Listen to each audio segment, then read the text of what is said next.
Enjoy a cup of foamy deliciousness on November 8th as we celebrate National Cappuccino Day. Double espresso, steamed milk and foam. It's amazing that these simple ingredients can make us so happy.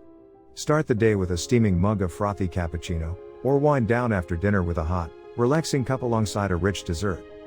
Before we delve into the history of that fantastic morning wake-me-up, the cappuccino, let's go through some basics.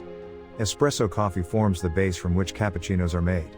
Espresso results from a highly pressurized process which forces hot water through dense, tightly packed grounds, resulting in less than an ounce of an incredibly strong brew with an earthy taste and rich aroma. Cappuccinos are made from espresso, hot milk and lots of foam.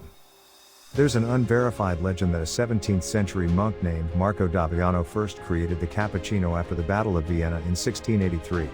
Many historians conclude that cappuccinos do originate with a subset of the Catholic Church's friars, the Capuchin monks, around that same time.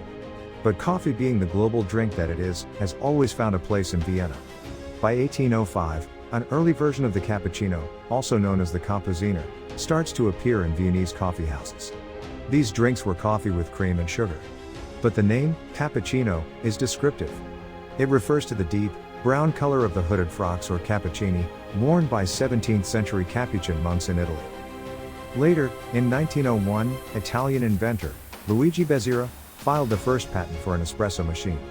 That created wide demand for the delicious drink, but only a few restaurants could make cappuccinos because the machines were bulky and not easy to use. However, after World War II, technical improvements made espresso machines easier to use and their popularity spread throughout Italy and other parts of Europe and the world. The rest is frothy, espresso-infused history. In the United States, cappuccino reached the zenith of its popularity due in large part to Seattle and Starbucks. Although we honor National Cappuccino Day, no organization or person has stepped up to claim its creation. Still, we appreciate a wonderful part of our morning routine.